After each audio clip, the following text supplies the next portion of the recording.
Good evening. On tonight's broadcast, after almost a month of threats and negotiations, the United States has reached a plan on Syria.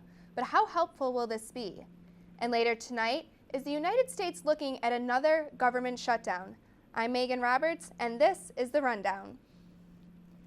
A little over a week ago, Secretary of State John Kerry said that the U.S. and Russia had reached a deal on what to do about Syria's chemical weapons. This comes almost a month after chemical weapons were used on Syrian civilians. With the U.S. calling for military intervention and Russia looking for a diplomatic solution, both countries struggled to come to a compromise on how to address the chemical attack on August 21st. After meeting with the Russian Foreign Prime Minister, Secretary Kerry said they reached a diplomatic solution that calls for Syria to hand over their stockpile of chemical weapons to international control by the middle of next year. Joining me tonight to discuss whether or not this is the most effective solution is political analyst Chris Lewin and host of WTOP's show The Political Riot, Mike Taylor. Guys, thanks for joining me tonight. Thanks for having us on. So I just want to start with a discussion on Syria.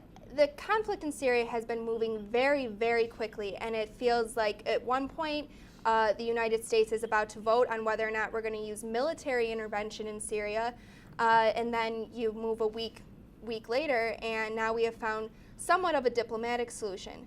Do you think that this is the United States kind of waving a white flag, or do you think that this is the most effective way to go? Chris, I'll start with you. I think it is the most effective way to go because nobody wanted to go and have more military action. Nobody wanted to come in and start another iron war, bring troops into the area as well. So I think going diplomatic, while it may not have been the original thought of the president or the government for the United States, I think it is the best way for them to deal with the situation. Sure, and Mike, do you think that Russia's response is the most effective way on their end to handle this? Well, definitely. I mean, since the Cold War, we've never had spectacular relations with Russia.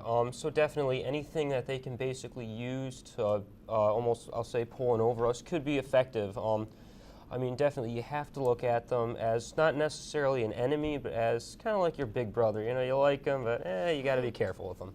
Sure, and Mike, you did touch on this. The United States has not historically have had good relationships with Russia, but at the same time, Russia is a major political power when it comes to these kinds of struggles and these kind of problems. And I think it came as a bit of a shock to the American people at first that Russia just wasn't going to go along with anything that we said. So with that being said, and Chris, you can weigh in on this as well, do you think that Russia is taking the appropriate steps in addressing the chemical weapon issue in Syria, considering the amount of political control that they do have in that region and the amount of influence they can have on the leaders in Syria? Well, I think at first, though, it's a good idea to go the diplomatic route. At the same time, Russia's thought on it, in my mind, is not, we're going to go for this because it's a diplomatic route. I think, obviously, they're on the side of the Syrian government and Assad as well, so they are kind of trying to help their allies out too, because if the U.S. were to send any sort of military actions, it would hurt one of their allies, and I think that's the main reason why Russia the entire time has been going for diplomatic or less sanctions against Syria. Go ahead. Yeah, I definitely agree with that. I mean, Russia right now, it's not in exactly a place of power to really do anything militarily. Certainly nothing, other outside a diplomatic solution, especially concerning America, because we'll just go in and we'll just basically do what America does. We'll start a war, and nobody really wants that right now. So Russia's actually taking the appropriate actions and just going diplomatically. The plan on the table right now is that by the middle of next year, Syria will have given up all of their chemical weapons. If this does not happen, what do you think the next steps will be? Mike? Well, I mean, you really have to weigh all your options carefully. Right now, in my opinion, the Middle East is pretty much essentially a powder keg. You set one off, they all go off. So you really have to weigh that carefully. I'd say the next thing, if Syria did not agree to take their weapon or hand their weapons over, would be to just continue diplomatic, just basically a stall tactic, because the last thing you want is another war in the Middle East. Chris? Exactly. It has to be, I think, just keep going diplomatic, more sanctions against them. And you could really hurt the government. But in a year from now, too, I think Syria is going to be a much different player than it is right now in the world. We've seen this going on, though, for 2 years of diplomatic solutions, diplomatic ways of going about this, putting more sanctions on Syria, putting more sanctions on the government, and trying to work through negotiations with Syria, but it has not worked. And here we come 2 years down the road to August 21st, where chemical weapons are being used on Syrian civilians. So does Obama, as the leader of the United States, and the United States has this title, whether they want it or not, of being the world's police. Do you think that this is a question of Obama's leadership as far as being a world leader if he just sits back and doesn't really do anything that's effective in Syria? Well, I think it already shows that he's stepped out of boundaries a little bit and already called out the Syrian government, called for action at first too. So it's not like he's just sitting back and letting stuff happen. He is going out there trying to get stuff. And in our government, President Obama is handcuffed a lot of times on stuff that he wants to do.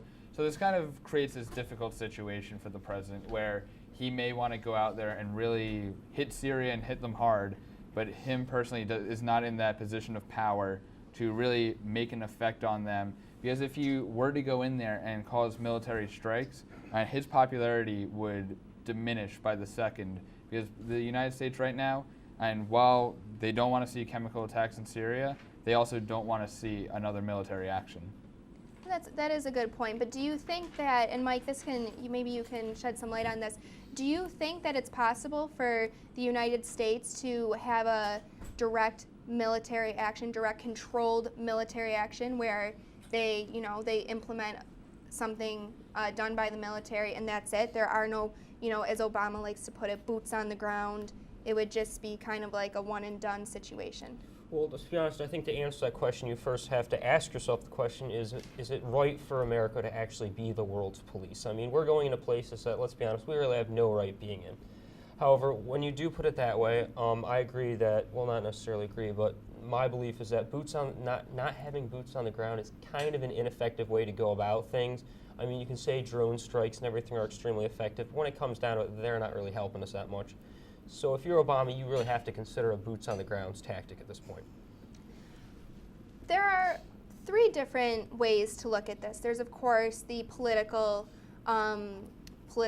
ideology of, what is the U.S. strategic interest in Syria. There's, of course, whether or not legally can the U.S. do anything. Right now, of course, they have the negotiation with Russia, but if that doesn't follow through, can the U.S. legally implement a military action, and can that be seen as a legal action? Chris? I think they would need more support around the world for it, because we're seeing countries left and right saying we're not going to support any military action in Syria. So you would really need to just change the landscape out there for it to go down as not only legal, but something in which the U.S. would not be negatively looked at upon for doing. So they need to get other countries, whether it's England and France as well, just other powers in the world to get on their side, because right now they're not. So that's also one of the things that's handcuffing the U.S. Well, what they would need to do is get permission from the UN Security Council. And they are not going to get that from Russia. Russia will continue to vote no on any military action being done in Syria. But if this does not work, if these negotiations on handing over these chemical weapons does not work, what options are left? Well, to be honest, I mean, after that, there aren't a whole lot of options left. But like I said, you go back to the point of, does the U.S. actually have to be the world's police? If they do decide to be the world's police in a case like, I'm going to agree with Chris, they definitely do need backing. And unfortunately, with most of Europe, they need basically the go-ahead from the United Nations to actually go into any country. Of course, the U.S. isn't officially part of the UN, but they also like to have that go-ahead because it makes them look better to the rest of the world, essentially. So definitely you need backing from other countries before you do anything. Chris, I'm going to let you have the last word here on the moral responsibility of the world to handle this situation. Do you think that the negotiation, the plan that is on the table right now, do you think that is upholding the moral responsibility of the world to respond to this? No, it's absolutely not, because chemical weapons, really, if you are using chemical weapons, you really need to be taken out of power. That is the moral thing to do. But sadly, we don't live in a world where morals are the most effective thing. So it's going to come down to the way that they actually use sanctions and try and get other countries on their side, it being the U.S. perspective. So morally, we're not following the right track, but the way it will help the U.S. politically and down the line in the future, I think it's mostly that non-military response action that needs to be taken. Okay, well, thank you, Mike and Chris, for joining me on this discussion. We are going to take a quick break, but when we come back, SUNY Oswego's Political Science Department shared their thoughts on the conflict in Syria. Find out what they had to say.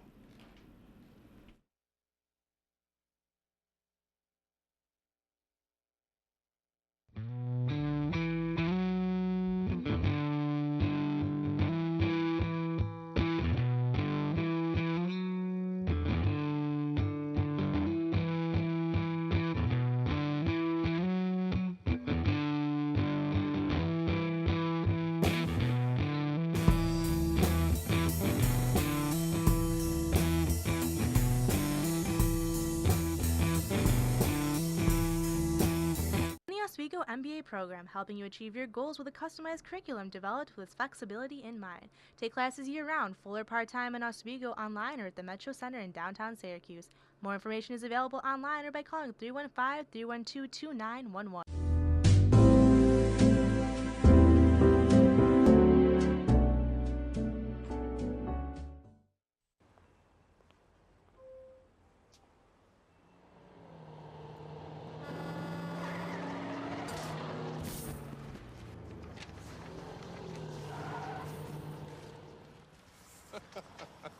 This can't be happening. This can't be happening.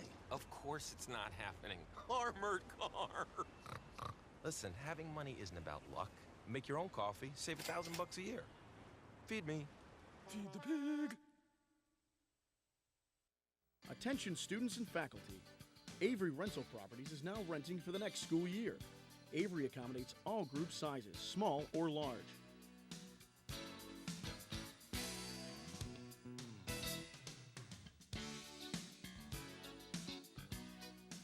Avery Rental Properties. Make our house your home. 24-hour maintenance, garbage removal, snow removal, and off-street parking. Avery Rental Properties. 315-343-5005.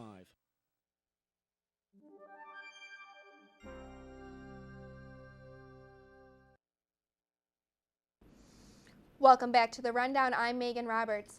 This past Wednesday, professors of the Political Science Department held an open discussion on the conflict in Syria. The panel was joined by professors with concentrations in both international affairs as well as the United States. Students were encouraged to ask questions and get a better understanding of what the world is dealing with when it comes to Syria. Here's what two Oswego students had to say. It cleared up some misconceptions about what's actually going on in Syria and whether Russia is an ally or not.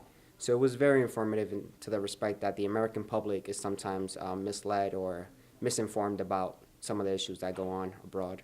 The key points from this discussion that really stuck out were the three different types of arguments. There's like legal, moral, and political. And I thought that was a very interesting way to look at it because a lot of times those are like mixed within each other, and so the dilemma becomes even more complicated to try and explain. According to the UN Charter, which demands Security Council authorization to pretty much declare war on another country. So we have no legal basis to be there, but it is legitimate if we get other parties to support us. Able to offer like an excellent perspective on Russia and the U.S.-Russian relations and like how Russia is such an important political player globally. What are you expecting to see between major players like, of course, Syria, the United States, and then Russia is another big player in this? I think it's in those three countries' interest to resolve the problem diplomatically, and I think that's probably the most likely and probable solution. It was 226 years ago that the United States founding fathers signed the United States Constitution. Last Tuesday, students, professors, and Oswego residents gathered at SUNY Oswego to celebrate the anniversary of the signing of the Constitution. The night involved an interactive panel discussing different aspects of the Constitution and how they pertain to today. Popular topics of the night were debates over the Second Amendment and citizens' right to privacy. The audience heard presentations on the constitutionality of the NSA by Professor Jason Zenner, as well as a discussion on what the Constitution means today. Well, President Obama spoke at a memorial today for the 12 people killed during a shooting rampage at the Washington Navy Yard.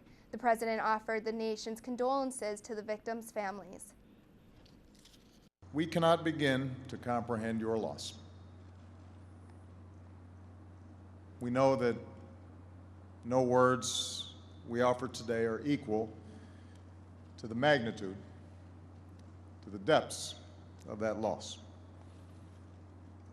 But we come together as a grateful nation to honor your loved ones, to grieve with you, and to offer, as best we can, some solace and some comfort.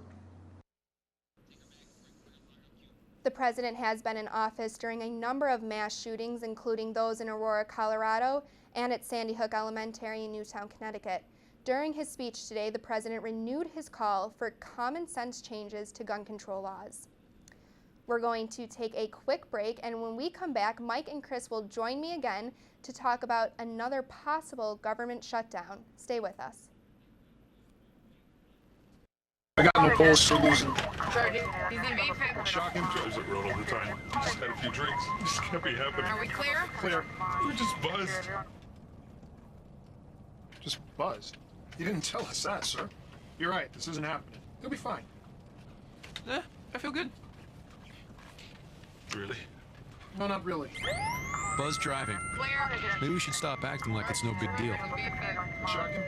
The Oswego MBA program, helping you achieve your goals with a customized curriculum developed with flexibility in mind. Take classes year-round, full or part-time in Oswego, online or at the Metro Center in downtown Syracuse. More information is available online or by calling 315-312-2911.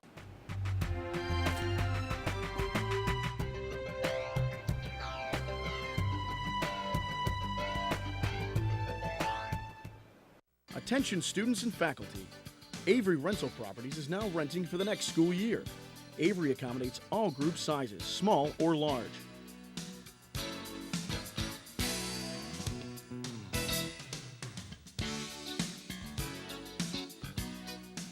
Avery Rental Properties. Make our house your home. 24-hour maintenance, garbage removal, snow removal, and off-street parking. Avery Rental Properties. 315-343-5005. No matter where you live, life in the ocean depends on you. Do your part to help protect it. Recycle and dispose of your trash properly.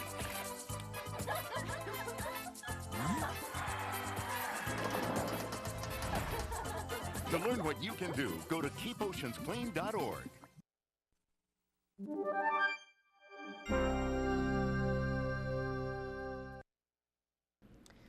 With just 9 days left, there are still no clear path to avoid a government shutdown. As anticipated, the Republican-controlled House of Representatives on Friday passed a budget bill that would defund the Affordable Care Act, better known as Obamacare. If the Democrat-led Senate rejects it, which they are sure to do, the government will shut down on October 1st. Joining me again tonight is political analyst Chris Lewin and host of the upcoming WTOP talk show, The Political Riot, Mike Taylor. Thank you again for joining me tonight. No problem. Yeah, thank you. So, do you think that this is the appropriate time for Republicans to talk about the Affordable Care Act? Chris, you're laughing, well, so I'm sure you're just chomping at the bit to get in this. No, it's not the right time. Obviously, they're using this as a negotiation tactic, and one that, and I believe it's really, they're just playing politics at this point, because what they're trying to do is really pressure the Democrats into killing a bill which they have no incentive to kill, no reason to kill the bill or defund it as well. So I really think this is the Republicans in kind of that last-ditch effort to get rid of Obamacare, really putting it in a place where it doesn't belong. Okay, but this isn't the only time that we've seen different parts be attached to a budget bill. It's been done in the past. So what makes this so different? I think it's the threat of the shutdown that immediate, I think it's October 1st. Yep. So that immediate threat only a week and a half away. So it's one of those things where they're trying to just press the Democrats back, press them back up against the wall. But at the same time, it's really just hurting the American people in the end, because they know in the back of their minds that the Democrats aren't going to go for this. And at the same time that they need to come up with a real solution to stop the government shutdown on October 1st. And this is just stalling and delaying that option. Mike, do you think it's possible that they will come up with a solution before October 1st? I mean, this is 9 days away. Oh, yeah, absolutely. I mean, a solution right now is inevitable. I'm surprised Republicans are going for it at all. I mean, every single time I see it, just makes me laugh. I'm like, you guys got to be kidding me. We're doing this again. We just did this the last time, and now we're doing it again. It's like, you just got to stop. You just got to help the American people. And, you know, right now, the Republicans aren't really trying to help people. They're just trying to get their own agenda done. It's not helping. Well, and that's an interesting point, because who will be blamed if the government shuts down on October 1st? Chris, you. I think it would be the Republicans, because it depends where you are, actually, because some people are going to turn a blind eye and blame the president on it, even though it wasn't his idea to put that limit there. He wants to extend the option, raise the debt ceiling, get everything in there so the government does not shut down. But I think when people are really looking at the situation, they're going to see that it was the Republicans who, instead of actually taking steps that could lead towards an actual negotiation, went all the way and threw out the one option that they wanted, but they knew the Democrats didn't want as well, and that is just leading to destruction. But is the president being too stubborn? Is you know, with him not wanting to negotiate on this at all, do you think that he's being too stubborn to not look at this? I think that this is a bill, and the importance of this bill and the amount of people that it's going to help, I think that he is not being too stubborn by it. This is something that it's his landmark bill. It's what will put him down in political history as the one big bill that he was able to pass, and he needs to go full out on this thing, support it 100%, because there have been some tweaks that have already been made, but for him now to try and back off that, which the Republicans want, is something that would kill him politically and as well hurt the thousands of people who would be affected positively by the bill. Mike, do you agree that if the government does shut down on October 1st and there is just a government walkout, which we saw back in the 90s, do you think that it will be the Republicans who will be overall blamed for this? Well, the problem is now is that people don't actually go with what the facts are anymore. It's kind of strange. My show's based on bipartisanship, and I find it rather hilarious when people will basically blame the party of which they are not part of, essentially. Sure. So yeah, in my opinion, I think what happened is if the government shuts down, unfortunately the Republicans aren't going to get blamed for it. It's going to be the 50-50 split again. Democrats are going to say, well, Obama did it right, and the Republicans say, oh, Obama did it wrong. It's basically nothing anymore is based on facts, and it's very frustrating. But if so, I believe that, yes, Obama will still get blamed for some reason. What position does this put John Boehner in? I mean, he's looking at a government shutdown. He will, of course, be, you know, the head of the House if this does happen. How will this reflect upon him as the leader of the House? I think if it leads to a shutdown, just as Mike said, and once again, the Republicans are going to say, okay, well, he stopped Obamacare, or he tried his hardest to stop Obamacare, while the Democrats are going to say, well, he shut down. He's the main reason the government shut down. So Mike said it perfectly. That's the big problem with politics nowadays, is that people are so in-depth on playing politics that they're only going to go for their side, while we're talking about a bill that will provide health care to thousands upon thousands of Americans and really help them, and also trying to avoid a government shutdown. So this is one of those big issues where the country cannot play politics, but they are at the same time, and they're kind of overstepping the boundaries of what is political and what is actually right to do. Okay. We are going to take one last break, and when we come back, we will wrap up this discussion, and also we will hear a little bit about a new WTOP political show that will be coming this week. Stay with us.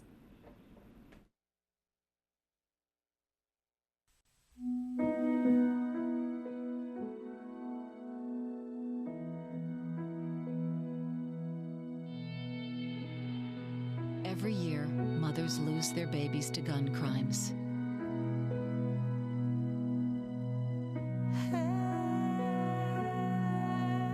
You'll always be your mother's baby.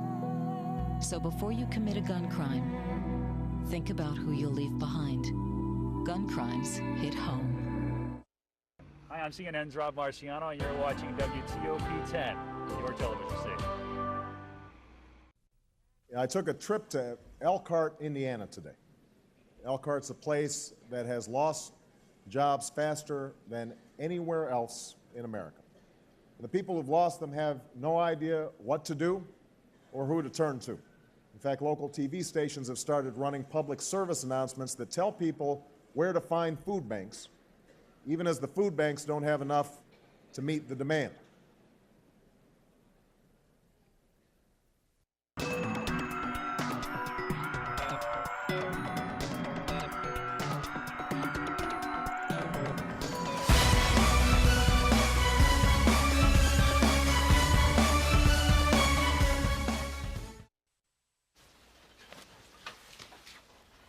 Honey, the credit fairy doesn't exist. What? It's make-believe. Nobody left anything under your pillow. If there's no credit fairy, then we'll make our credit score go up. We will, by doing things like paying our bills on time. There's no magic to improving your credit, but there's help, and it's free. Go to creditfairy.org. What?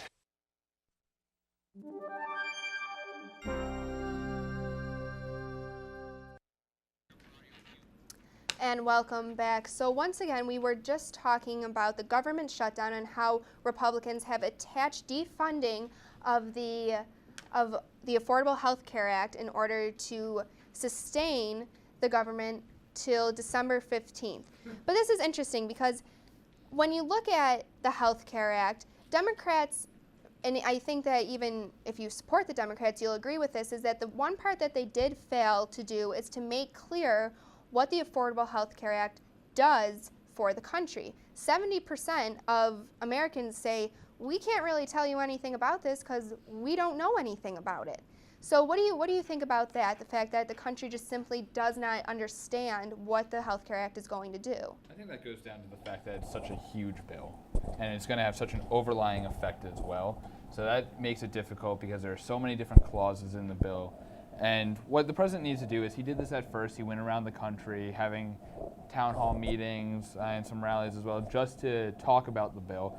What I think they should do in a time like this is go on different areas of the country and have similar meetings as well with the American people, and kind of more of a presentation about what this bill actually will be, because then people will see news clips of that as well, and they can also use stuff like the White House website, really get it out there more and more. They're never going to explain the full thing because it's just so long for all the American people to see, but as long as they can get the key points out there and what they need the American people to know, that's what they need to sell to the public.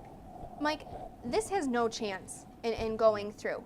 Even if it makes it through the Senate, which it's not going to, but even if by some miracle it did, once it hits President Obama's desk, it's instantly going to be vetoed. Why are they doing this then? They don't have a chance, so why bring this up now? To be honest, I couldn't give you an honest answer on that. I'm just going to say it's Republican stubbornness on their half.